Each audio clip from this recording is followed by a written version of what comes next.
My name is Shon Barnes. I'm the Chief of Police for the Madison Police Department. With me is Miss Aurielle Smith, who I'll introduce a little later. This morning, it saddens me to stand before you to share the news that we have lost another member of our community, this time to domestic violence. Domestic violence has no place in Madison or anywhere else in our country. And we are committed to helping the survivors of domestic violence. And we're going to talk about that a little bit later. On Sunday afternoon around 3:20 p.m., MPD officers responded to an address in the 10 block of Darien Circle, D-A-R-I-E-N Circle, for 911 calls about a person who was reported to have been deceased. The callers were third parties who were not on scene, and information was very limited. Of note, we have not been called to this address before. We had no call history of this address, and none of the persons were known to MPD officers. Responding officers, along with the Madison Fire Department personnel, entered the home. There, they located a deceased female who was in her mid-40s. It was apparent to officers on the scene that the victim had been violently, physically attacked. Officers immediately began treating the victim. However, she was pronounced deceased. Numerous detectives and officers responded to the location and began the investigative process, which lasted for several difficult hours. I want to thank all of the personnel from the fire department, from our EMS, and from our police department who responded to investigate this difficult crime. Our investigative efforts reveal that the suspect in this incident was a deceased woman's husband, also in his mid-40s. As officers were attempting to locate him, the deceased husband, numerous calls began coming into 911 indicating that a man was on foot on the Beltline between Old Sauk and Greenway Cross, S-A-U-K. This man was reported to have been hit by a vehicle, then uninjured or unseverely injured, left the Beltline in his vehicle. The same male, a short time later, was reported to be on I-90 near mile marker 140 on the east side of Madison. There, this man once again got out of his vehicle on foot and this time stepped in front of a semi-truck. Ultimately, the man was pronounced deceased on the scene. The Wisconsin State Patrol is leading the investigation into the crash, and we certainly thank them for all their hard work.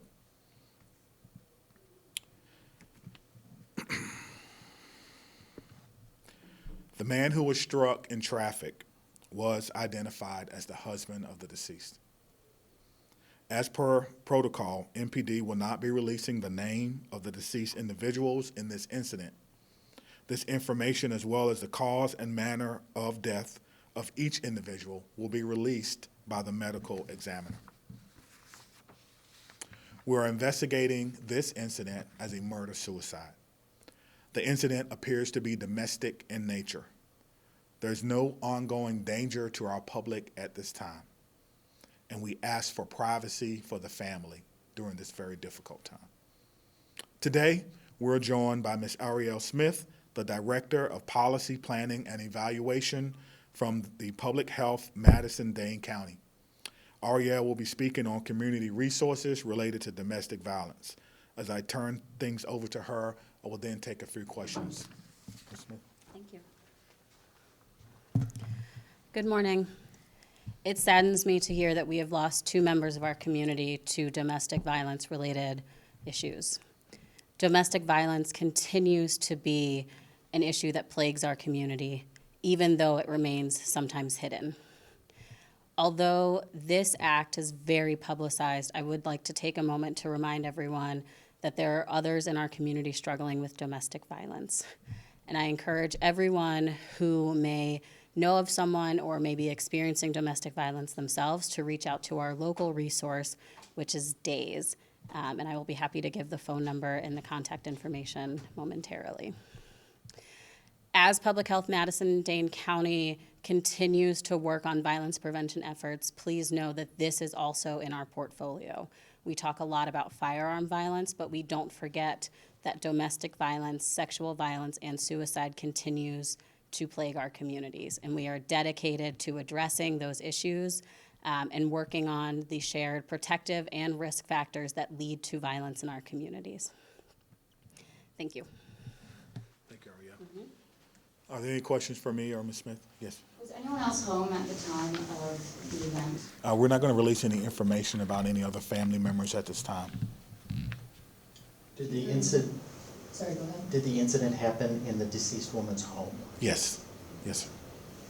Chief, are you able to share any more information about, you said the individual was hit by one car? Did that car Yeah, really stop? it appears, yes, it appears that he got out in the belt line, proceeded to walk in front of traffic. He was hit, but he wasn't severely injured. So he was able to get in his vehicle. He drove to another location where he again parked on the side of the road. This time, he chose a much bigger vehicle and unfortunately passed as a result of those injuries.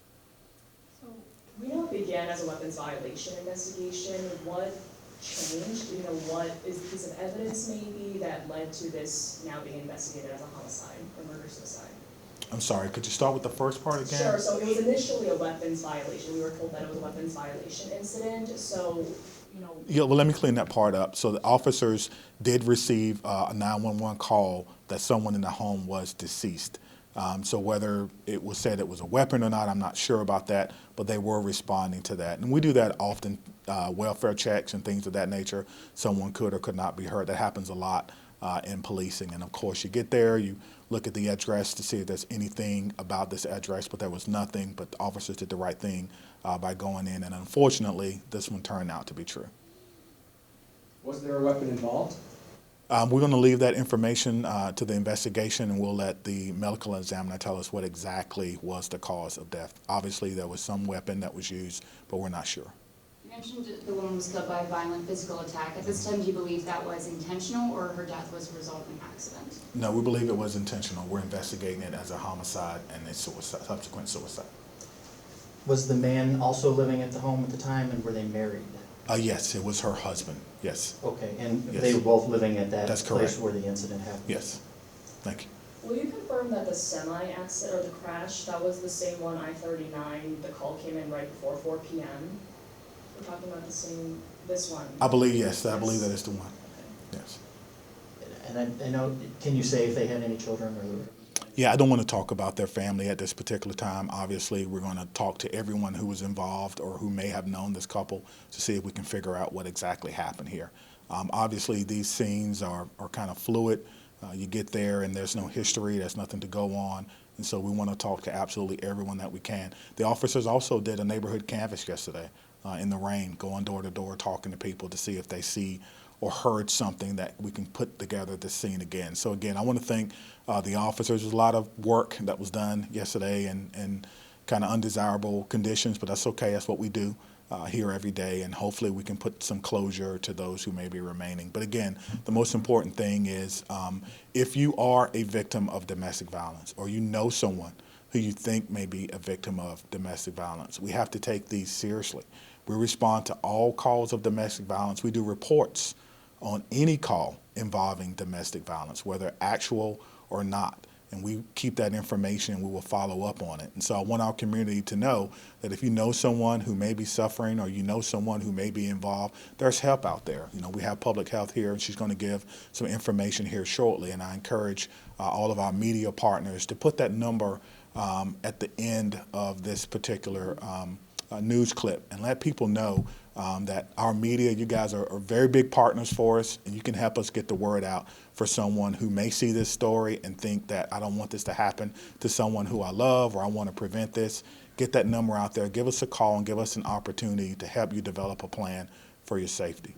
I'm sorry, you did say their exact ages. Are you able to say that, how old the woman was? and how In their old the man was? 40s, I don't know their exact ages. You'd mentioned that this couple wasn't known to police. Police had never been called to this address. Is it surprising whenever police are called to an address for something this severe without ever being called there before? before? Yeah, I mean, well, it's surprising whenever we respond to a homicide, but not having any background information or not knowing, you know, what specifically we're walking into always makes things a little bit more dangerous for the officers.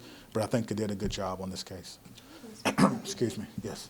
Yeah, I think to further answer your question, it's actually more typical that there aren't priors, especially in a lot of extreme circumstances, domestic violence cases.